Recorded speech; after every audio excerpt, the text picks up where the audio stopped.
frogbitblog. Hello and welcome to episode 43 of the frogbitblog podcast. Been off ill, so I'm a bit hoarse, a bit croaky, and I've not had a chance to have Len, so we've got no Len again.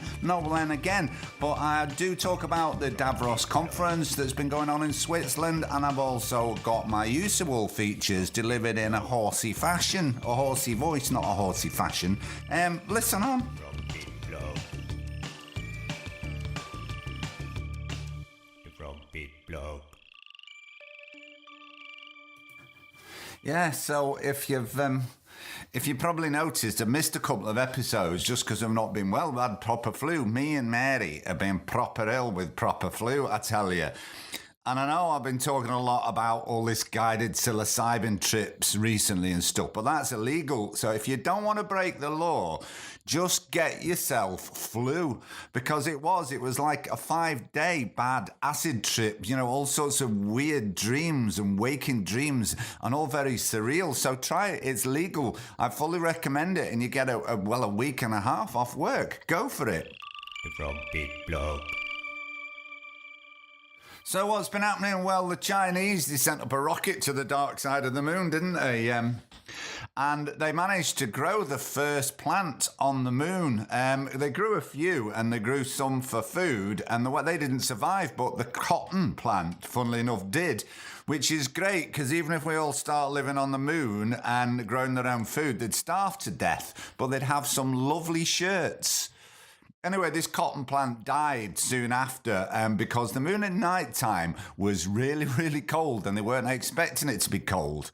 Anyway, that's the thing, isn't it, with the Chinese sending people to the moon? They send one there, and a couple of hours later, you feel like they should be sending another one. An old Chinese food trope there. Right, well, Morgan Freeman has been in the news because apparently he's converted his 124-acre ranch into a bee sanctuary to help save the bees. Listen up. There's a concerted effort to bring bees back onto the planet. We do not realize that they are the foundation, I think, of the growth of the planet, the vegetation. I have so many flowering things, and I have a gardener too, because she takes care of the bees too. All she does is figure out, okay, what would they like to have? So we got acres and acres of clover. We're planting stuff like lavender. I got like maybe 140 magnolia trees. Big blossoms he had. Very good, Morgan. I've heard that Morgan Freeman is now going to change his name by deed poll to Morgan Beeman. Good on you. Right, now here's an interesting story. One of those stories that make you go, ah. A sheep farmer who felt guilty about driving his lambs to slaughter had a change of heart and took them to a sanctuary instead, becoming a vegetarian in the process. Sivalingam Vasanthankumar, that makes a change from being called Farmer Giles, anyone know? Sivalingam Vasanthankumar was in line to make up to £9,000 from selling the lamb's meat before deciding to drive 200 miles out of his way to rehome them. The 60-year-old said taking animals to be slaughtered had always been difficult for him, despite 47 years in the industry.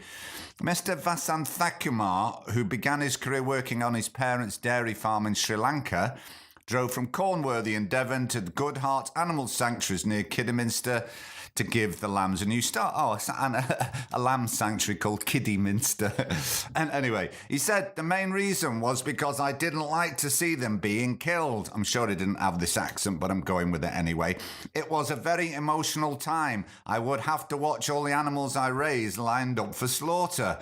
I've always taken my animals to slaughter and killed the pork myself. I'm not ignorant to how farming works, but it always made me stressed. It would stress the animals out too. They knew their fate.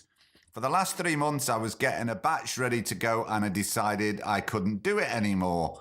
It took me a while to make this decision. There was nothing special about this batch. I couldn't do it anymore.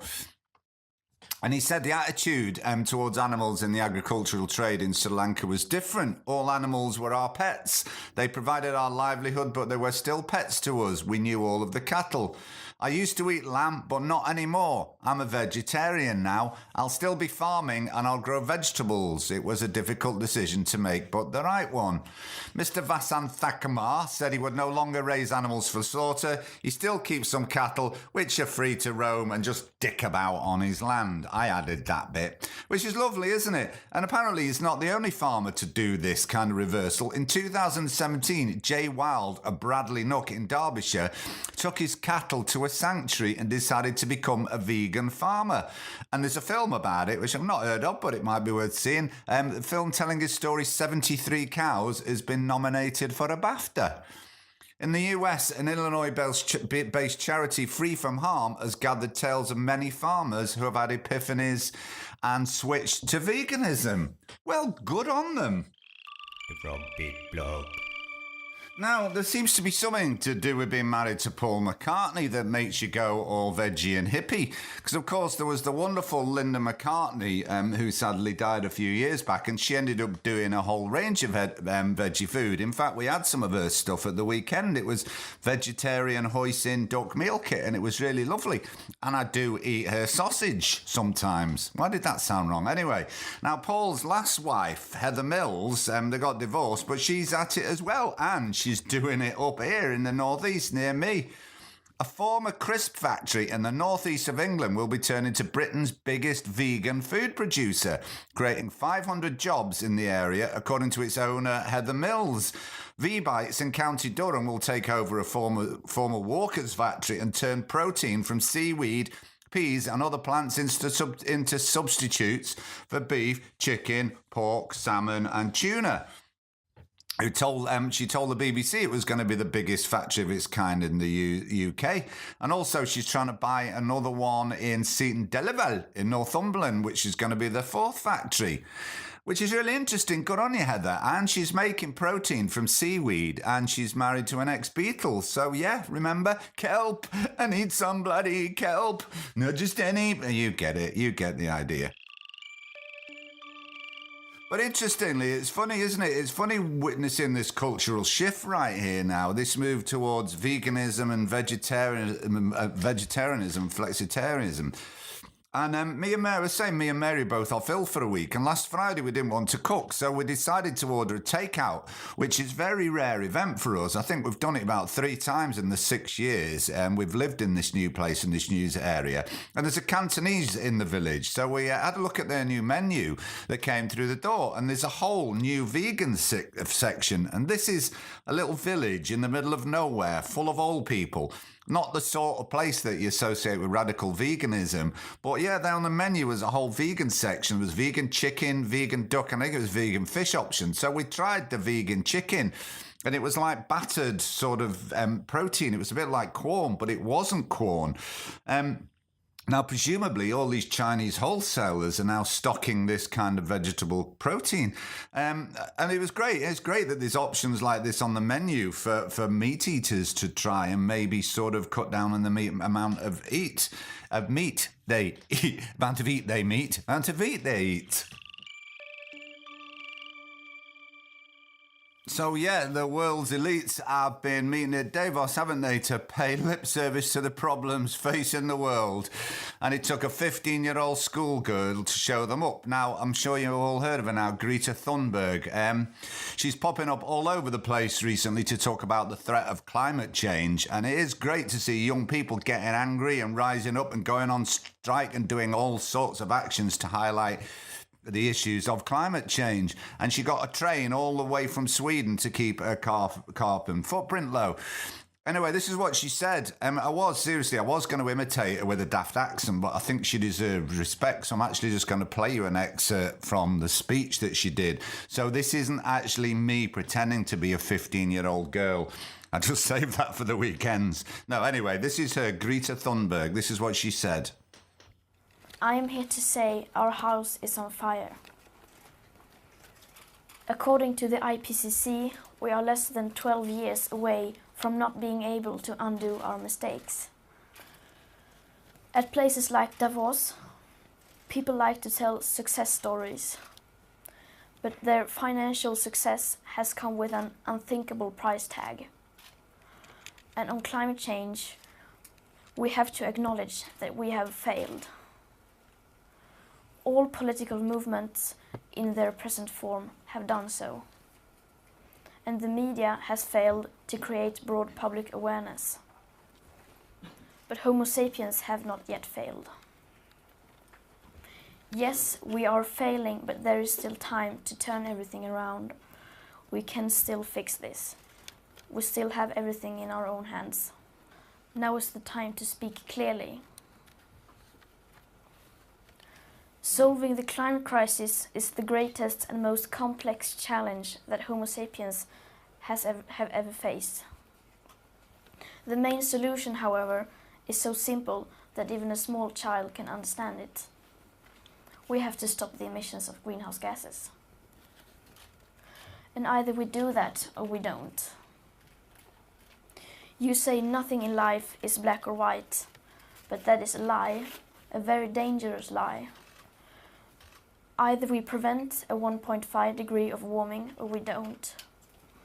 Either we avoid setting off that irreversible chain reaction beyond human control or we don't.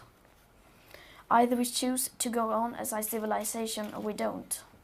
And then she prattles on for another minute, you know, rattling on and on about something as boring as the world as we know it coming to an end. But hey-ho, the rich have got to keep making their billions, haven't they?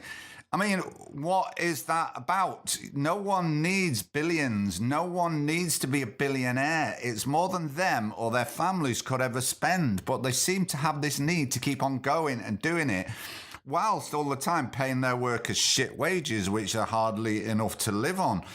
And when you have that much money and keep desiring more and more while the people that work for you in society, the whole suffers, that's just mental, isn't it? That's just a mental illness. And we laud these people as people to aspire to, but they're frigging sociopaths, aren't they?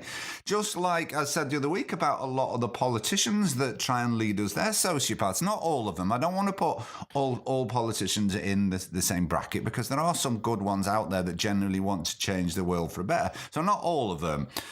Some of them. But anyway, this Greta Thunberg wasn't the only one stirring it up. There was a Dutch historian called Rutger Bregman, and he decided to have a go at all the tax-dodging billionaires. And again, I'm not going to do his accent because he's Dutch and I do a crap Dutch accent. I'd rather just pay him the respect. And I'm going to play a bit of his speech. This is my first time at Davos, and I find it quite a bewildering experience, to be honest. I mean, 1,500 private jets have flown in here to hear Sir David Attenborough speak about, you know, how we're wrecking the planet. And I mean, I hear people talk in the language of participation and justice and equality and transparency. But then, I mean, almost no one raises the real issue of tax avoidance, right? And of the rich just not paying their fair share.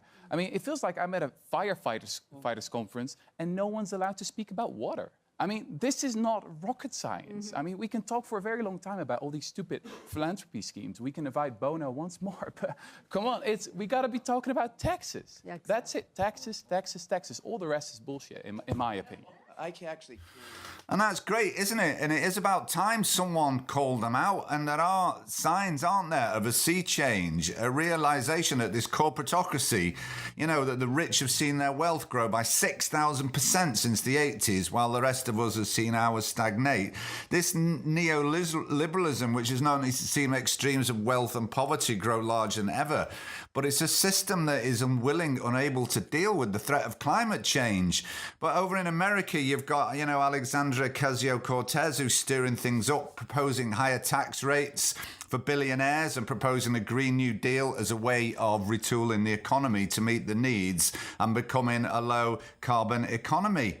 Oh, who's going to pay for that? We can't afford it. Well, we can't afford not to do it, can we? Because the cost of trying to mitigate climate change and pay up to clean up natural disasters will run into the trillions if we don't act now. And it's been shown that it will be cheaper in the long run to act now and avoid getting into that catastrophic climate change. And it's always the same. If government invests in the country, there's always a multiplier effect on how much it brings into the economy. So there are green shoots. There are signs of change. We've got 12 years to turn it round. But there are hopeful signs. So I'm going to stay positive about this. I'm really going to try this year to keep a very positive message. good, I hope it hurt, I hope it hurt, ha ha ha ha, ooh, good, I hope it hurt, I hope it hurt a lot. Hey! Right, famous hunter killed by baby elephant as he was measuring its ivory for his client. Oh dear, what a shame, never mind. Ian Gibson was a lauded Texan-born hunter who died at the age of 55 after being crushed to death by a baby elephant, which he intended to kill for its ivory. Gibson was working for US clients and safari enthusiasts who were constantly looking for new trophies to get their hands on. When the 55-year-old hunter was measuring the ivory of a young elephant in Zimbabwe, however, Gibson was in for a big surprise. According to Safari Classics, Ian was able to get off one shot before the bull killed him. The scene was very graphic. Oh, is it on film? While various safari clubs paid their tributes to their colleague, who they described as a strong and fit, despite not having one leg. Couldn't they have just said he had one leg rather than being all negative about his disability and not having one leg? I mean, let's look on the positive side anyway. And by the way, Heather Mills has only got one leg and she doesn't kill animals. She does good things with her one leg. Anyway, it says here, plenty of commentators were thrilled by the news that he got killed off by his own victim. In response to the criticism, AfricaHunting.com described the hunter as a magnificent wildlife photographer and conservationist. Try and figure that one out, how you can be a conservationist while you spend all your time killing endangered species. Oh, he was a great photographer as well, wasn't he? Well, he should have just kept to shooting them with a camera, shouldn't he? Anyway, their statement read, "We know Gibbo shot it once from about 10 yards away. He would never have fired unless he had no alternative." Well, he was going to kill the fucker anyway, wasn't he? He was a hunter, yes, but he was also a magnificent wildlife photographer and conservationist. He was so experienced, and this is a most unexpected tragedy. Not for the elephant, it was. And just under that, the next video, it says, recommended video, the reasons why elephants poke each other's anuses with their noses. I should have read that. Anyway, so this unexpected tragedy for Ian, whatever your frigging name was, what do we say to that? Oh, good, I hope it hurt, I hope it hurt, ha ha ha ha, oh, good, I hope it hurt, I hope it hurt a lot. Hey! Oh, good, I hope it hurt, I hope it hurt, ha ha ha ha, oh, good, I hope it hurt, I hope it hurt a lot. Right, I found a great example this week of rich people doing good eco things. Rich people doing good eco things. Now, you may all have heard of the computer game Fortnite. I've never played it myself. I always felt too weak. Anyway, the fella that invented it turns out to be a decent, caring human being, so listen on. Tim Sweeney, the game's creator, has been at work for decades, in fact, developing different, intricate and interactive realms in the digital world for players. However, now he's making headlines for something even more interesting. In the 90s, he found his video and 3D software company Epic Games. He's been at work longer than you might expect, with Epic Games producing such titles as Gears of War, Unreal Tournament, and one of the most popular games of the decade, especially amongst younger people, Fortnite. He became a billionaire, and his transition to becoming a philanthropist does not seem fake for a billionaire for once. He's trying to use his resources to protect the beautiful Western Carolina mountains. For over 10 years now, since 2008, Sweeney has used millions of dollars to support conservation projects in North Carolina, his home state, to preserve and guard its forest. Over the last decade, he's purchased nearly 40,000 acres of land, which makes him one of the largest private landowners in North Carolina. He has used his money to donate to a variety of conservation parcel projects, such as an expansion of 1,500 acres to Mount Mitchell State Park. In order to protect 7,000 acres of the Box Creek Wilderness, Sweeney donated $15 million for a conservation project. This forest can be found in the historic foothills of the Blue Ridge Mountains of Virginia. And like many other untouched pieces of land, the land was targeted by corporations that sought to carve it up and use it to run power lines. Purchasing it was the only thing that prevented it from being ruined, and Sweeney managed to help protect hundreds of endangered animal and plant species in the region. Biologist named Kevin Caldwell said ecologists documented more than 130 rare and watch list plant and wildlife species and several new to science and wildlife plant species, including 3 moths. Sweeney absolutely saved the day for the preservation of this land and for little other purpose. He clearly stated, "I bought this land because it has a nice longleaf pine forest and was available for a reasonable price. I'll be holding it until I find a permanent nature conservation home for it, which will take a decade or 2. Good on you, mate. If you're going to be a posh rich twat, at least do good things with your money. Hey? It's not where you're from, it's where you're at. And you can't help it if you're a posh rich twat.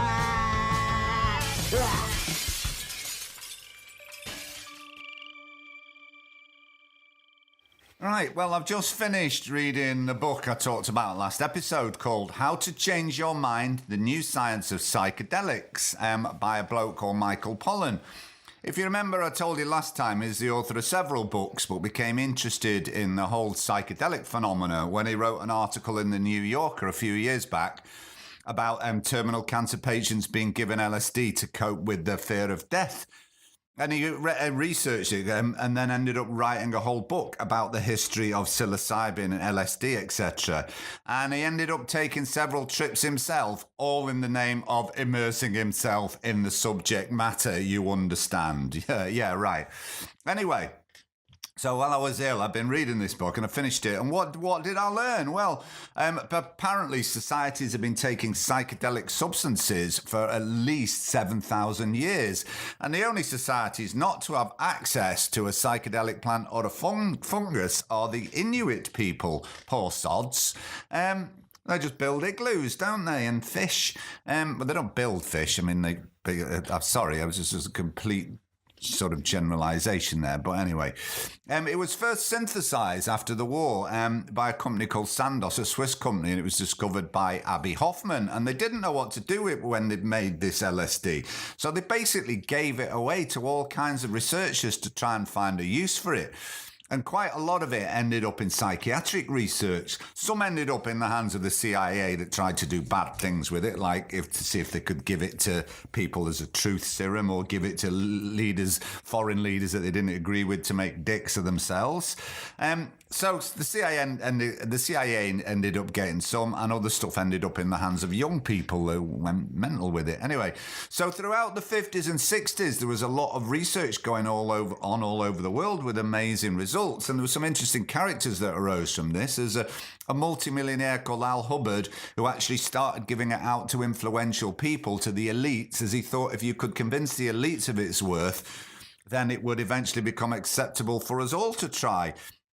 And Silicon Valley, as we know it, was kickstarted by LSD, and the early computer scientists and engineers found it very useful, because apparently they, before they actually invented a computer chip, they didn't have anything for it to go on, so they got off their faces on LSD and could imagine these complex 3D computer chips.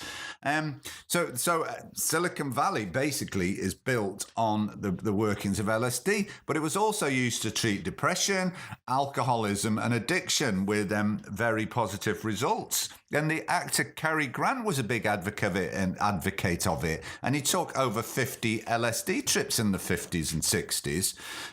Aldous Huxley, who wrote Brave New World, was also a big advocate. Such a big advocate that he got his wife to inject him with LSD as he was lying on his deathbed. What a way to go. The founder of Alcoholics Anonymous was cured by it, and he wanted it to become part of the 12-step program until it was banned. Anyway, the research was going very well, but then people like Timothy Leary wanted to democratize it and give it to the masses, and then that's when it became associated with the counterculture, and that's when it ran into trouble, and it was criminalized towards the end of the 60s, and all the research dried up by the end of the 60s. So 30 years later, some of the original research researchers got together underground and started championing it again, and they got FDA approval, which is the American Drug Agency, and experiments have been going on for the last 20 odd years. And again, it's had such positive results that it's past stage 2 of FDA approval, and it's now in stage 3 where bigger and more tests are being carried out. And it looks like if it goes through stage 3, then not in the not too distant future, it will get full approval and be able to be dispensed legally by doctors. But this pollen also believes it won't be too far away where there'll be special centres where public can go and have guided trips. Because that's the thing about all this. For it to work properly, apparently the trips have to be guided by experienced guides that help you before, during and after the trip. And trips are actually made with black goggles on. So that you sort of have this whole inward experience. And apparently there is also an underground world out there where you can pay and go to these guides and have it done illegally, as it were, though there's still a big, strong code of ethics. In fact, the trips that the author had in America were underground trips by underground guides at various locations. Anyway, so Michael Pollan has done a fair few talks on the subject, and I'll put links to in the show notes, but a very interesting book, and it'll be interesting to see how far into the future that LSD will become an acceptable part of psychiatry, and maybe an acceptable part of general wellness for the whole population, that we all go off and have an LSD trip in a special centre once a year. Ooh, how weird will that be? Is it okay to talk about drugs? Is it okay? Gonna do it anyway. Is it okay to talk about drugs? Is it okay? Gonna do it anyway.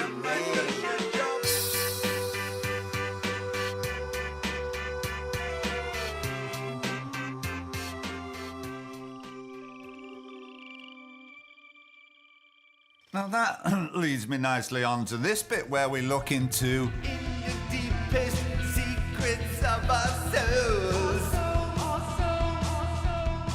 And won't somebody please think of the flowers? Michael Pollan, who I just talked about, appears on stage at a Pioneers conference with a woman called Monica Gagliano. Now, I mentioned Monica Gagliano last year when I was talking about plant intelligence. She's an Italian professor who researches and works in Australia. And she's actually getting quite well known now. And I've just bought a book called Thus Spoke the Plant, which I'm going to talk about more in the future. But I read about her in an article where she did experiments on a plant called Mimosa pudsica. And if you've been listening to this podcast since I started, you'll remember this.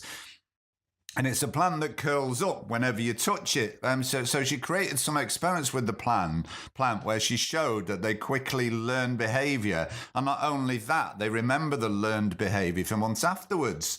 And she used to be an animal scientist, and she got upset because she had to do this scientific research on fish in the sea, and she got to know the shoal of fish. Then afterwards, she had to kill them all, and she thought, fuck this for a game of soldiers. So she got into plant biology.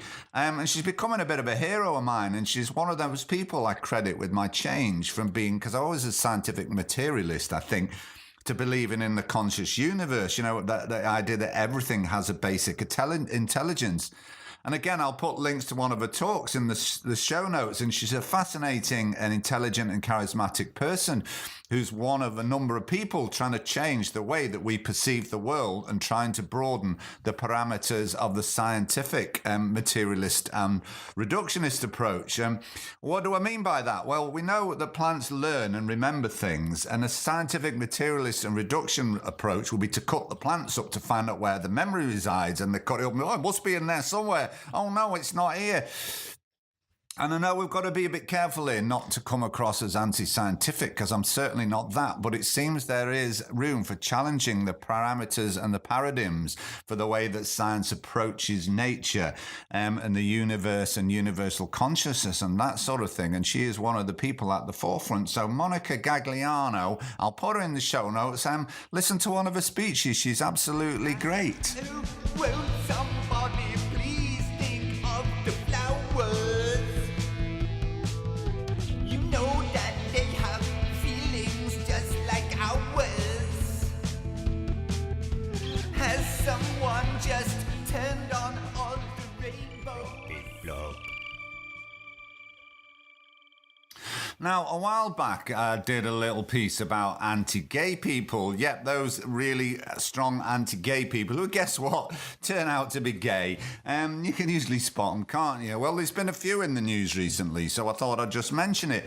David Matheson is a well-known Mormon and gay conversion therapist who confessed that he found a new life-giving path and now wants to date men. Matheson was a prominent member of the anti-gay movement and even authored the book Becoming a Whole Man. In a 2000 interview, he suggested that gay men needed help with finding a new way of living. For some people, gay is never going to work. That kind of life and that kind of living is never going to get ever with their value system. You mean the value system that's reinforced by homophobes like yourself? Anyway, carry on. Matheson said, for those men, that's why we exist, so they can have another way, another approach of dealing with their sexual feelings. My time in a straight marriage and in the ex-gay world was genuine and sincere and a rich blessing to me. I remember most of it with fondness and gratitude for joy and growth it caused me and many others, Matheson said. But I had stopped growing and I was starting to die. So I've embarked on a whole new life-giving path that's already started a whole new growth process. Okay, so you've seen the light there. Yes, a pity you had to make people feel bad about being gay for lots of years. And here's another one. A leaked recording of a telephone call reveals that the Reverend Ernest Angley, a televangelist based in Cuyahoga Falls, once admitted to having sexual relations with another man, despite a long career of calling homosexual men vile.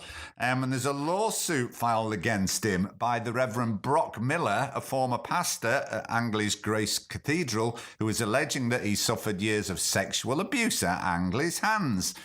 And in this phone recording, which apparently has come out, he can be heard discussing his sexual relations with another male church employee while on a mission trip to Africa. So you're going over to Africa to convince them to become Christians, okay?